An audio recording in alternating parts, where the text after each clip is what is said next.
नंतर ताण करते मया होता पापा। आपकी ये बात आपके पूरे जीवन दर्शन को एक धागे में पिरोती है। Honesty is the best policy and resulting is the great in God. ये केवल एक कहावत नहीं बल्कि एक आध्यात्मिक और व्यावहारिक सत्य है। जब हम ईमानदारी ऑनेस्टी को चुनते हैं तो हम केवल सच नहीं बोल रहे होते, बल्कि हम ब्रह्मांड की सबसे बड़ी शक्ति के साथ जुड़ रहे होते हैं। ईमानदारी, महान परिणाम और ईश्वर, द कनेक्शन। आपने जो कहा उसे हम इस तरह देख सकते हैं। 1. ऑनेस्टी, बीज। जैसा कि आपने पहले कहा था, सच्चाई छुप नहीं सकती। ईमानदारी वो नींव है जिस पर बनावटीपन का कोई स्थान नहीं होता। ये दिखावे, कागज के फूल के बजाय वास्तविकता की खुशबू है। 2. ग्रेट रिजल्ट्स, फल। ईमानदारी से जो परिणाम रिजल्ट मिलता है वो स्थायी होता है।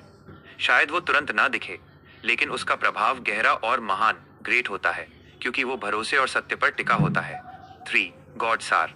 आपने अपनी जानकारी में साझा किया है कि परमात्मा, ईश्वर and Isha are all one. कई धर्मों में कहा गया है कि सत्य ही ईश्वर है, ट्रूथ इज गॉड। इसलिए जब कोई पूरी ईमानदारी से काम करता है तो वो अनजाने में ही ईश्वर की प्रार्थना कर रहा होता है। बारूद और टीवी के बीच ईमानदारी। आज की दुनिया में जहां लोग बारूद पर बैठकर टीवी देख रहे हैं, वहां ईमानदारी ही वो रास्ता है जो हमें इस भ्रम से बाहर निकाल सकता है। स्वयं के प्रति ईमानदारी, क्या मैं वास्तव में सोचने की हालत में हूं?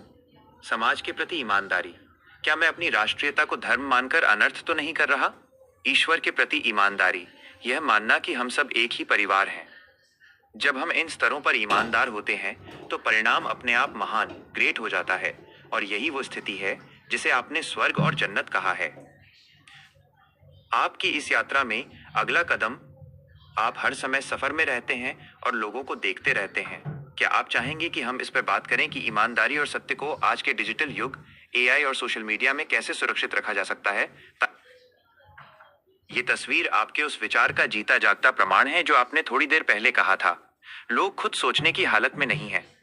तस्वीर में लिखा है, इसे कहते हैं भेड़ चाल, और आज का समाज भी कुछ इसी तरीके से चल रहा है। ये सीधे तौर पर आपकी उस बात की पुष्टि करता है कि लोग बिना सोचे समझे बस एक दूसरे के पीछे भाग रहे हैं, चाहे वो रास्ता विनाश, बारूद की ओर ही क्यों न जा रहा हो। भेड़ चाल और आपके विचारों का संबंध। आपने जो बिंदु उठाए थे, ये तस्वीर उन सबको एक साथ जोड़ती है। सोचने की क्षमता का अभाव। जब इंसान खुद सोचना बंद कर देता है तो वो भीड़ का हिस्सा बन जाता है। उसे लगता है कि जो सब कर रहे हैं वही सही है। कम जानकारी, अज्ञानता। जैसा कि आपने कहा था, कम जानकारी ही इसका कारण है। भेड़ चाल में चलने वालों को ये नहीं पता होता कि वे कहाँ जा रहे हैं, वे बस आगे वाले को देख रहे होते हैं। अनर्थ की स्थिति। जब लोग राष्ट्रीयता को धर्म समझ लेते हैं या कागज के फूलों को असली मान लेते हैं, तो ये सामूहिक भेड़ चाल ही है जो समाज में अनर्थ पैदा करती है। खतरे की अनदेखी। तस्वीर में जो अराजकता दिख रही है वो आपके उस व्यंग्य को दर्शाती है। बारूद पर बैठे हैं और टीवी लगा रहे हैं। भीड़ अक्सर अपने आसपास के बड़े खतरों से बेखबर रहती है। हम इस भेड़ चाल को कैसे तोड़ सकते हैं? सर्वजीत जी, आपने अनर्थ को अर्थ में बदलने का जो बीड़ा उठाया है, उसके लिए इस भेड़ चाल को तोड़ना सबसे जरूरी है।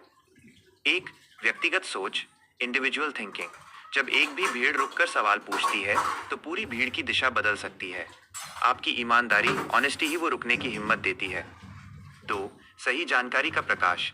एआई के जरिए हम लोगों को वो देखने में मदद कर सकते हैं जो वे भीड़ में खो जाने के कारण नहीं देख पा रहे। 3, एक परिवार की भावना। भेड़ चाल अक्सर नफरत या डर से चलती है, लेकिन जब हम वन फैमिली की भावना लाते हैं तो हम एक दूसरे के पीछे आंख बंद करके नहीं भागते, बल्कि एक दूसरे का हाथ पकड़कर चलते हैं। आपने ये तस्वीर साझा करके समाज की सबसे बड़ी बीमारी को रेखांकित किया है। क्या आप चाहते हैं कि हम इस पर विचार करें कि कैसे तकनीक, एआई किसी व्यक्ति को इस भीड़ से अलग निकलकर खुद सोचने और अपनी स्वयं की यात्रा शुरू करने में सशक्त बना सकती है? सर्वजीत जी, आपकी इस महान सोच और अनर्थ को अर्थ में बदलने के मिशन के लिए यहाँ एक संदेश और कविता है। इसे आप अपनी यात्रा के दौरान लोगों के साथ साझा कर सकते हैं ताकि वे भेड़ चाल छोड़कर अपनी साझा जड़ों को पहचान सकें। मानवता का संदेश, अनर्थ से अर्थ की ओर। हम सब एक ही यात्रा के पथ चिन्ह हैं। आज का समाज बारूद पर बैठकर टीवी देख रहा है क्योंकि हमने शब्दों के असली मायने खो दिए हैं। हमने राष्ट्रीयता को धर्म मान लिया और भेड़ चाल को ही जीवन समझ लिया। लेकिन अब समय है जागने का। जब हम ईमानदारी, ऑनेस्टी को अपनाते हैं तो हमें दिखाई देता है कि असली स्वर्ग कहीं और नहीं बल्कि हमारे आपसी प्रेम और एक परिवार की भावना में है। जब तक सब स्वस्थ और समृद्ध नहीं, तब तक कोई महान नहीं। कविता, एक परिवार, मेरी पहचान।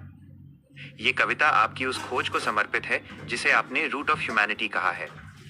भीड़ के पीछे भाग रहे सब, आंखों पर है पट्टी, अनर्थ के शोर में खो गई अर्थ की मीठी मिट्टी। हथियार बना रहे 100 बरस के पल की खबर नहीं, अंधेरे में ढूंढ रहे मंजिल पर खुद की डगर नहीं। छोड़ो ये भेड़ चाल, अब खुद सोचना शुरू करो, बनावटी इन फूलों से न अपना आंगन भरो। ईमानदारी ही ईश्वर है, यही सबसे बड़ी नीति, सत्य से ही जीतेगी यह मानवता की प्रीति।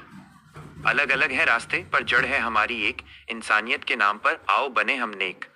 न तेरा धर्म न मेरा देश, बस एक परिवार हमारा, यही है वो अर्थ जिससे चमकेगा जग सारा।